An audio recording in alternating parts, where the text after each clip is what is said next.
flexible despite the frame.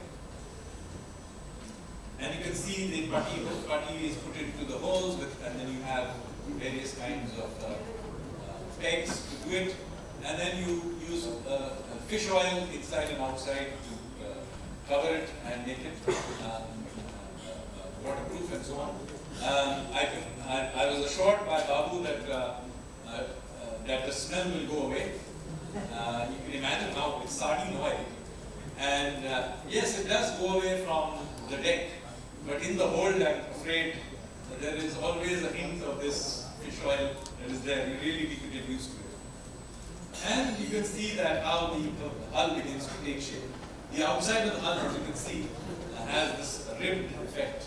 It's quite a piece of artisanal work.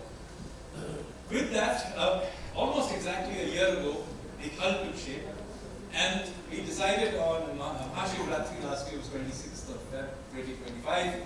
We decided literally at midnight, because that's when the tide came in, to put it in the water and see if this thing actually floated. So we put it in the water, and to our relief, the stitching held and it floated. So we now knew that this thing is watertight at least.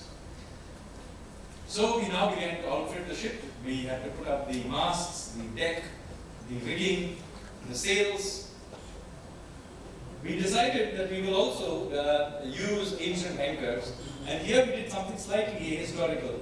Our ship, as you know, is from a design about 2,000 years ago, but we decided to use Harappan anchors. So although we don't know what ancient Harappan ships look like, we know what the anchors look like because those are made from stone and they have survived. So you get in Dwarka, local, etc., these kinds of anchors, and we have built one for the ship. They work very well. How does it work? Well, the top hole is used for the rope, and the bottom two holes are used with wooden stakes that go through it. So when you put it in the water, it basically these stakes get stuck in the mud or the rocks, etc., and provide the drag. And of course, the weight. It's usually about depends on how heavy you want it. We have something that's about 80 kgs heavy, so that we still need to lift it. So two people together can drop it into the water or drag it back up. So that's what it is, and we have used it. They work beautifully. We wanted to put some Indian artwork as well on it. So the sails have the following artwork. You've got the Ganda Virunda, which is an ancient symbol of a two-headed bird, mythical bird. It's used by many dynasties as their symbol, including that of the Kadambas, who were the rulers of Goa and North Karnataka coast. Today, this is the state symbol of Karnataka, Ganda Virunda. We use Surya, which is also a common symbol. And then we use the Simhayali. In the stern, we have the Simhayali, which is a mythical lion-like figure. It's very often there in Chalukya temples, you will see it. And of course, this coastline was ruled by the Chalukyas for a long time. We dry docked it, again checked everything. And then it was trying to test it out in the ocean. So we tested that when we towed it from Goa to Karwar. Karwar, as you know, is the biggest naval base that we have. And so on the 16th of May 2025, we took it out to see whether it would hold together. And here is what happened. This is stored, which is not sailed at this stage.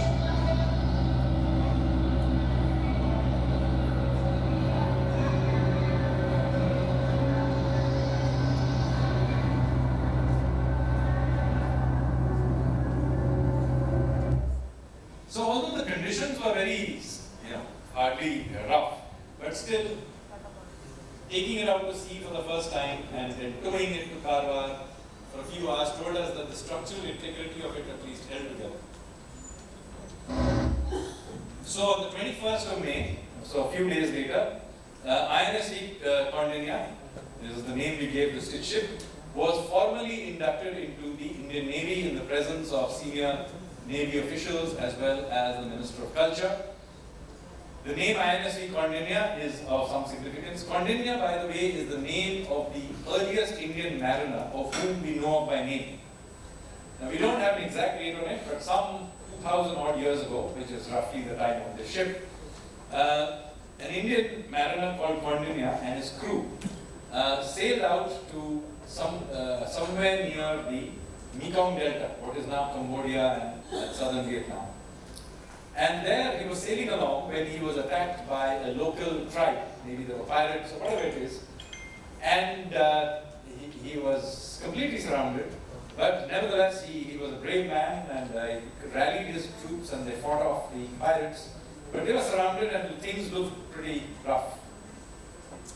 But just as things were looking totally hopeless, it turned out that the leader of this local tribe was a beautiful warrior princess called Soma, who saw him, because Kondinya evidently was quite a handsome lad, and she proposed marriage to him. Now, Kondinya presumably did not have too much of a choice in the matter at this stage, so he agreed. And they got married, and as a result of that marriage, they set up a kingdom, and it became the first Hindu kingdom in Southeast Asia. So Kondinya does have a major significance in the history of Southeast Asia and of India, and of the spread of Indian culture to Southeast Asia. So in his honor, we have named it INSV Kondinya.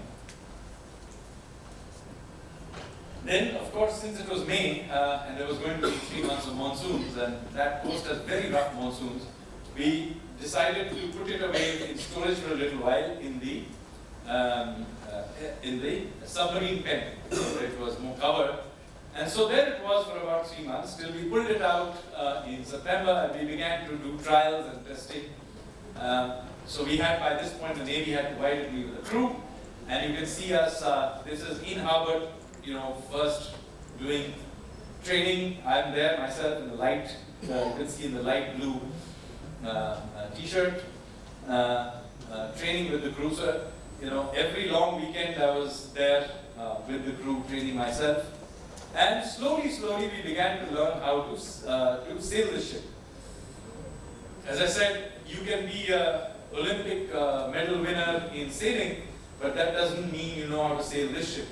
It has many ancient characteristics. As I said, it has a very it has a shallow keel, does not have a droppable keel that many people are used to. It uses a steering oar, it has square sails and so on. So we really had to work hard to learn how to sail this ship. By December, we were feeling quite confident, so the time came to do our maiden voyage, and we decided to go from Porbandar to Muscat. So we have voyages obviously on both coasts. So the first voyage we decided was from Porbandar to Muscat. This was partly decided because the Honorable Prime Minister and the Sultan of Oman had made a joint declaration in December of 2024 that the first voyage of the Stitch ship would be to Oman. And this is indeed a very heavily used route from ancient times.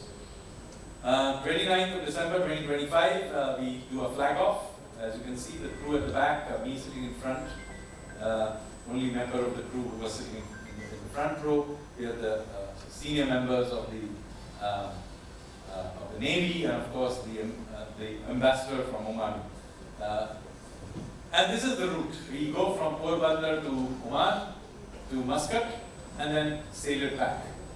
We have plans of doing voyages from the East Coast as well, but that's a later date. And so we set sail, and we were towed out to sea and left to our own devices. And almost immediately we had a problem. And the problem was that the wind was blowing directly from the west. This is the problem with the square sail. You cannot sail into the wind. A modern sailing ship can sail almost 45 degrees to the wind. So while you can't sail directly into the wind, you can sail close enough that you can tack, that is zigzag, and make your way forward. With a square sail, you can sail at best at a 90-degree angle. So we wanted to go west, but there's no way of going west. So what do?